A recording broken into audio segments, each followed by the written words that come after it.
जय हिंद मित्रांनो, तर आज मी तुमच्या समोर घेऊन आलेलो आहे मारुती सुझुकीची एस्प्रेसो VXI प्लस मॉडेल आहे। जवळजवळ 29,000 किलोमीटर गाडी रन झालेली आहे। ह्या गाडीसोबत माझा काय एक्सपिरियन्स होता, ही गाडी चालते कशी, पळते कशी, कोणत्या पर्पजसाठी ही गाडी घेतली पाहिजे, तर सगळं काही मी या व्हिडिओमध्ये पूर्ण डिटेलमध्ये सांगणार आहे। जर का तुम्हाला 5.5 ते 6 लाखाच्या दरम्यान जर का गाडी पाहिजे असेल तर ही गाडी वर्थ इट आहे की नाही, तर व्हिडिओ पूर्ण बघा जर का तुम्हाला अशा सेगमेंटची गाडी घ्यायची असेल तर मित्रांनो, सगळ्यात पहिले येऊया या गाडीच्या डिझाईनकडे। साईडने जर का बघायचं झालं तर खूप चांगली दिसते, फ्रंटने बघायचं झालं तर थोडासा स्कॉर्पिओचा लुक येतोय, साईडने जर का बघायचं झालं तर गाडी थोडीशी विचित्र दिसते। बघा, जो फ्रंट वाला डोर आहे तो थोडासा मोठा वाटतो आणि मागचा जो डोर आहे तो जरा कॉम्पॅक्ट आहे। तुम्ही मागचा एकदम रिअर साइड बघितली तर मला थोडंसं इंडिवेअरचा टच मिळतोय। कंपनीने थोडासा स्कॉर्पिओ प्लस इंडिवेअरचा जो लुक आहे तो थोडासा मिक्सअप करून इथे गाडी ही अशी गाडी बनवलेली आहे। काही इतका काही इश्यू नाहीये, फक्त एक जरासा अपग्रेड झाला असता ना, की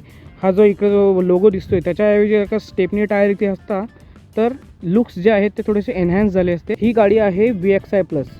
तर VXI प्लस मध्ये तुम्हाला काय काय फीचर्स मिळतात ते मी तुम्हाला सांगतो। सगळ्यात पहिले जे मेन फीचर आहे ते म्हणजे टायर्स। तर तुम्ही टायर्स बघू शकता, जे नॉर्मल वेरियंट आहे ना तर लो वेरियंट आहे त्याच्यामध्ये 13 इंचाचा टायर मिळतोय, प्लस या गाडीमध्ये ही जी आता VXI आहे त्याच्यामध्ये 14 इंचाचा टायर मिळतोय। आणि तुम्ही जाळी बघू शकता, 165/70 असा काहीतरी टायर मिळतोय। त्याच्यामुळे ग्राउंड क्लिअरन्स पण खूप वाढलेलं आहे गाडीचं। बघा, 180 mm चं ग्राउंड क्लिअरन्स आहे, त्याच्यामुळे कोणत्याही प्रकारचा खड्डा असू दे, कोणत्याही प्रकारचा रस्ता असू द्या, खडबडीत असू दे, दगडांचा असू दे, काही प्रॉब्लेम होणार नाही। कोणत्याही प्रकारचा मोठा स्पीड ब्रेकर आहे तो त्याच्यामध्ये एवढा काय प्रॉब्लेम व्हायचा नाही आहे। तर मित्रांनो, या गाडीचा आता मी दरवाजा उघडून दाखवतो इंटिरियर। तर या गाडीचं इंटिरियर असं काहीतरी आहे। तर डॅशबोर्डचं तुम्ही बघताय तो थोडासा कॉम्पॅक्ट आहे। ज्या आपल्याला मूर्त्या बसवायच्या असतात, जसं गणपतीची मूर्ती आहे, छोटे मूर्त्या बघायच्या झालं तर 1, 2, 3, 4 वगैरे काहीतरी राहतील। फक्त हा जो डिस्प्ले आहे ना इथे काय दिला आहे ते मला अजून समजलं नाहीये। इथेच जर का कंटिन्यू केला असता तर काय फरक पडला नसता। जर का तुम्ही गाडी शिकताय तर तुम्हाला हा जरा ॲडव्हान्टेज येणार आहे ड्राईव्ह व्ह्यूचा, की जेणेकरून इथे काय डिस्टर्बन्स नाही आहे। जो तुमचा जो अँगल आहे तो एकदम व्ह्यू तुम्हाला मिळतोय।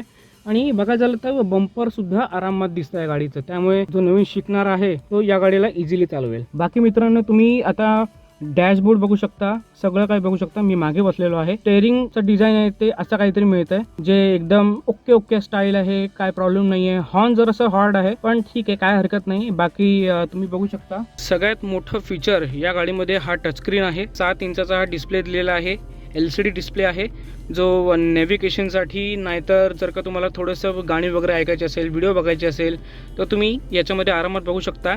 क्लॉक दिलेला आहे, इथे रेडिओ आहे, इथे मीडिया आहे। अँड्रॉइड ऑटो आणि ॲपलचं जे ॲप आहे ते इथे सपोर्ट करतं, त्यामुळे कोणताही तुमचा फोन असू द्या काही प्रॉब्लेम होणार नाही।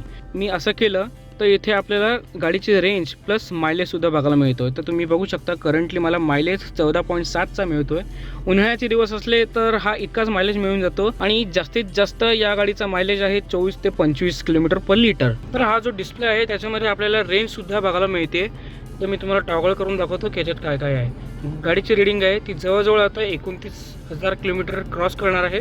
आता त्याच्यानंतर आहे ट्रिप A, ट्रिप B आणि ॲव्हरेज मायलेजचा जो काटा आहे तो मी तुम्हाला दाखवतो। तर करंटली आता हा जो मायलेज आहे तो जवळजवळ 14.6 निघतोय। लाईव्ह ही जवळजवळ आता एक 15-16चा मायलेज देते, जी ओके आहे, काय प्रॉब्लेम नाही आहे। सध्या गाडीमध्ये जे ऑनवर जे पेट्रोल आहे त्याच्यामध्ये 55 किलोमीटर गाडी जाणार आहे। गाडीमध्ये जी टाकी इन्स्टॉल केलेली आहे पेट्रोलची तर ती आहे 27 लिटरची। 25चा मायलेज जरी पकडला ना, 675 किलोमीटर फुल टाकीमध्ये तुम्ही कव्हर करू शकता।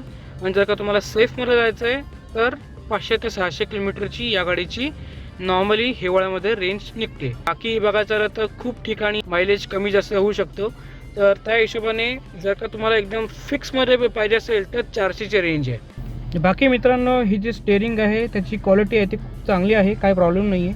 म्हणजे 2 हात लावायची गरज नाही, एवढं पॉवरफुल स्टेअरिंग आपल्याला मिळतं आहे। घाट सेक्शन असू द्या, हायवे असू द्या, कोणत्याही प्रकारचा जो रस्ता असू द्या, त्याच्यामध्ये हे जे स्टेअरिंग आहे ते खूप चांगलं काम करतं। गाडीच्या प्राइसिंगनुसार हे जे स्टेअरिंग दिलेलं आहे ते खूप चांगलं दिलेलं आहे। आता मी या गाडीचा दरवाजा उघडतोय, क्वालिटी आपल्याला जवळजवळ अशीच मिळते आहे, ठीक आहे। तर आपल्याला जास्त काही स्पेस ठेवायला मिळत नाही आहे, फक्त 1 लिटरची बॉटल आरामात इथं राहून जाईल। इथे 2-3 तुमच्या फायली नाही तर गाडीचे पेपर्स वगैरे राहून जातील। आर्मरेस्ट छोटंसं आहे, जो इनफ आहे. फायबरची जी क्वालिटी आहे ना थोडीशी कमी वाटते मला इथे. स्पीकर सुद्धा इथे मिळत आहेत मस्तपैकी. मागच्या डोरला ना स्पेस आहे ना काय तुम्हाला दाखवतो मी.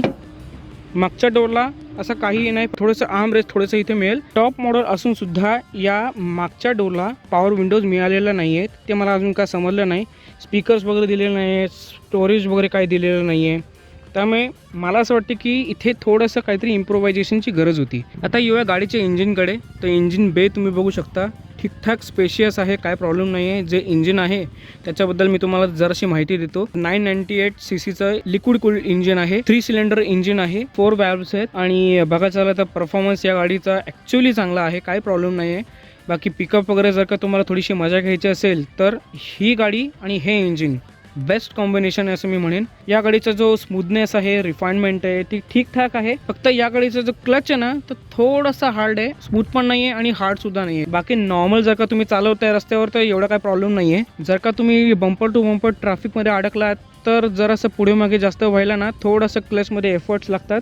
28,000 किलोमीटर झाल्यानंतर सुद्धा या गाडीमध्ये काही प्रॉब्लेम नाही आहे. तर या गाडीचे जे ब्रेक्स आहेत ते मी पूर्णपणे चेंज करून टाकलेत. 15,000 किलोमीटर झाल्यानंतर या गाडीचे जे ब्रेक्स आहेत ते जरासे कमी काम करायला लागले होते, कारण की त्याच्या ज्या ब्रेक वड्या आहेत, ज्या लायनर्स आहेत ते खराब झाले होते. तर तो जवळजवळ मला एक 2 ते 2500 पर्यंत काहीतरी खर्च टोटल मला बसला. एवढा काय प्रॉब्लेम नाही आहे, या गोष्टी चेंज करणं गरजेचंच असतं. आता येऊया या गाडीच्या सस्पेन्शन्सकडे. तर मेजर जो फॉल्ट आहे ना तो मी म्हणेन की या गाडीचं सस्पेन्शन आहे. पुढचं सस्पेन्शन ओके ठीक आहे, थोडेफार कम्फर्टेबल आहेत, पण मागचं सस्पेन्शन आहेत मी म्हणतो तुम्हाला ते एवढं काय खास काम करत नाही, खास कम्फर्ट देत नाही. स्टेबिलिटी तर नावालाच आहे. ही गाडी 2दा मनाली गेलेली आहे, त्यामुळे मनालीवरचा जो एक्सपिरियन्स आहे तो मी तुम्हाला सांगतो. गाडी ठीकठाक चालते, काय प्रॉब्लेम नाही आहे. नॅशनल हायवेला सुद्धा ठीकठाक जाईल ही. फक्त थोडीशी लिमिटेशन्स आहेत की 80 ते 90चा जो क्रुझिंग स्पीड आहे तोच ठेवायला लागतो. तुम्ही 100 ते 110 सुद्धा क्रूज करू शकता.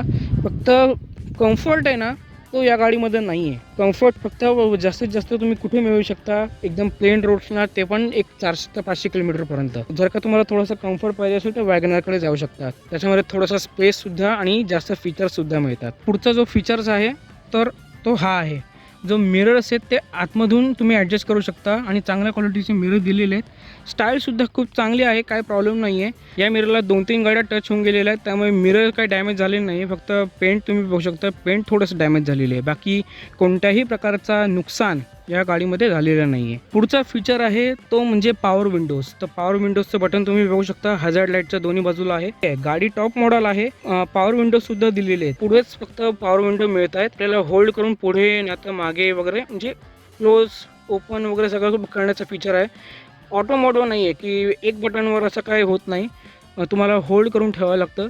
जर का तुम्ही ड्राईव्ह करत असाल, सडनली तुम्हाला एक खिडकी थोडीशी उघडी जास्त करायची तर थोडंसं इथे टॉगल करायला थोडासा प्रॉब्लेम होतो. सेम गोष्ट ह्याच्यात अशी सुद्धा आहे की डिस्प्ले इथे शिफ्ट झाल्यामुळे जेव्हा तुम्ही स्पीडला असता 100-110 असता तर तेव्हा तुम्हाला ॲज अ ड्रायव्हर स्पीड बघायचा असतो, पेट्रोल बघायचं असतं, रेंज किती राहिलं बघायचं असतं. तर इथे थोडंसं रीड करायला जरासं प्रॉब्लेम होतो. जरासं जे लक्ष आहे, जो आपला फोकस आहे तो फ्रंटला असतो बरोबर, तर इथे थोडंसं लक्ष जातं, त्यामुळे ॲक्सिडेंट होण्याचे चान्सेस थोडे जास्त असतात. आता ह्या डिस्प्लेमध्ये मी तुम्हाला कमी काय दाखवतो तर एक आहे गेअर इंडिकेटर आणि एक आहे टॅकोमीटर, ज्याला आपण RPM मीटर सुद्धा बोलतो. तर ह्या ज्या 2 गोष्टी आहेत ते इथे मिसिंग आहेत. तर जेवढी केवढी सीट दिसते तेवढी तुम्ही बघून घ्या. फॅब्रिकचं कवर लावलेलं आहे जेणेकरून एअर व्हेंटिलेशन या ठीकठाक असतात या सीटमध्ये, त्यामुळे क्वालिटीमध्ये जास्त काय हे नाही आहे, प्रॉब्लेम नाही आहे. तर ही जी सीट आहे ती एकदम स्टॉक सीट आहे, कोणत्याही प्रकारचं मॉडिफिकेशन या सीटमध्ये केलेलं नाही आहे. कुशन वगैरे जे आहेत, जे फोम क्वालिटी आहे ती एकदम ओके आहे, काय प्रॉब्लेम नाही आहे. पहिले हा वेगळा व्हायचा पण आता सिंगल पीस मिळतोय. ओव्हरऑल जी क्वालिटी आहे ती ठीकठाक आहे, काय प्रॉब्लेम नाही आहे. हाईट ॲडजस्टमेंट सुद्धा आहे, गाडी कुठे पण घेऊन जा काय प्रॉब्लेम होणार नाही. फक्त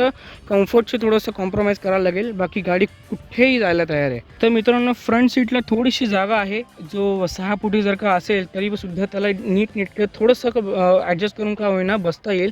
फक्त तुम्ही मागची सीट बघून घ्या, तर मागची सीट जी आहे ती थोडीशी कॉम्पॅक्ट आहे. जर का तुमची हाईट एकदम ॲव्हरेज असेल 5.5 ते 5.10 पर्यंत वगैरे जर का हाईट असेल तर तुम्हाला कोणत्याही प्रकारचा प्रॉब्लेम होणार नाही आहे. लेग रूम आणि हेड रूम थोडीशी कमी आहे, पण ठीक आहे ॲडजस्ट करून बसता येईल. पण जर का तुम्ही 6 फीट नाही तर 6 फीट 2, 6 फीट 4 वगैरे जर का एक्सेस तुमची हाईट असेल ना तर ही गाडी तुम्ही घेऊ नका. आता ह्या सीटवर जवळजवळ 2 माणसं बसू शकतात, ते पण ऐस पैस मी म्हणता येणार नाही, थोडंसं कॉम्प्रोमाइज करून बसता येतं.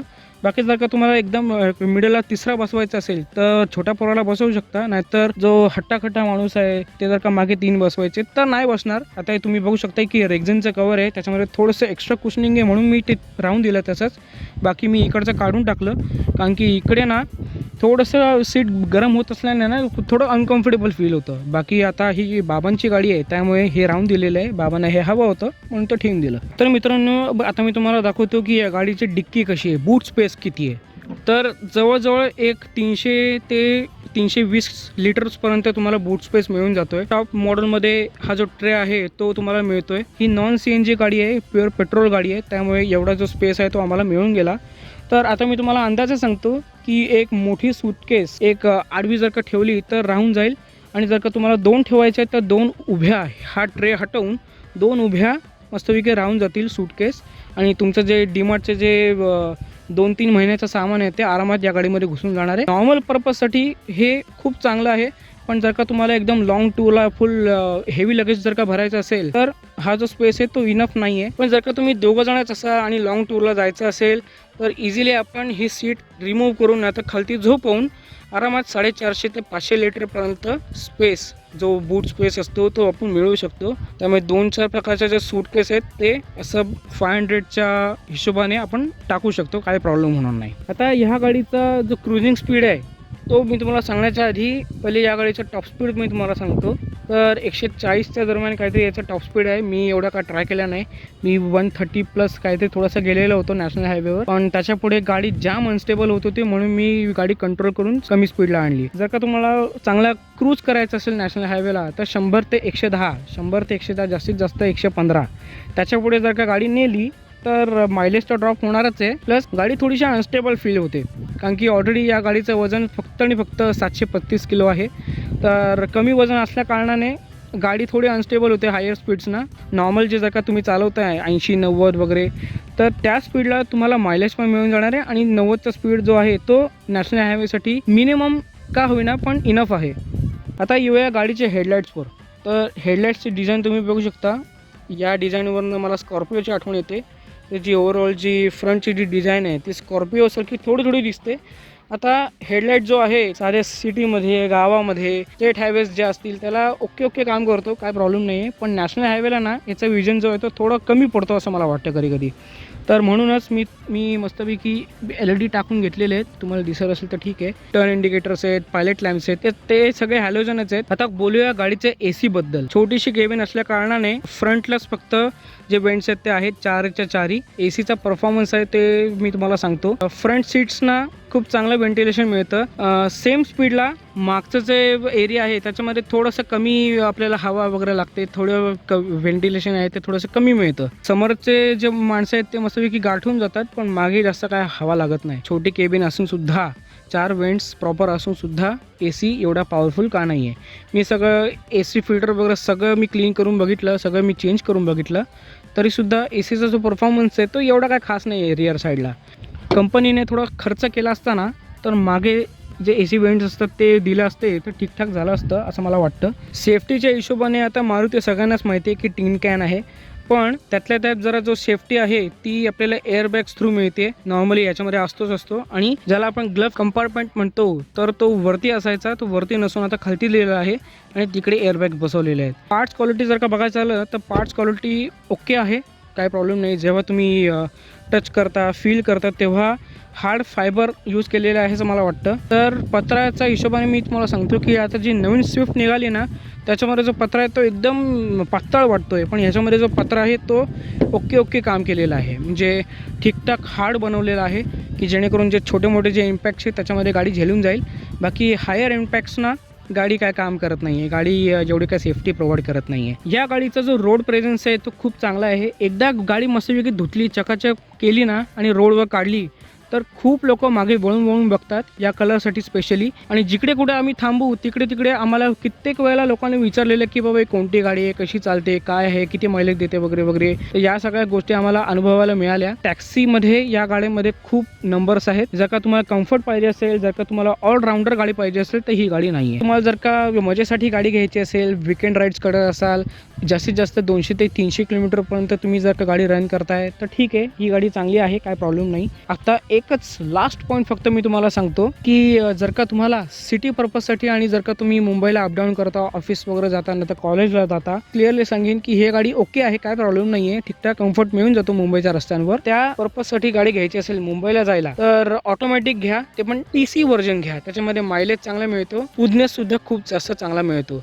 बाकी बघायचं झालं तर तुम्ही मॅन्युअल ट्रान्समिशन सुद्धा घेऊ शकता, depending on your riding experience, driving experience. तुम्हाला जर का AMT आवडत नसेल, मॅन्युअलच आवडत असेल तर घेऊ शकता. तर बघायचं झालं तर सगळे पॉईंट्स मी कव्हर केलेले आहेत. राहिलेले पॉईंट्स आहेत ते कमेंट सेक्शनमध्ये मला नक्की शेअर करा. तर आजच्या व्हिडिओसाठी एवढंच. भेटूया पुढील भागात. जय हिंद, जय महाराष्ट्र.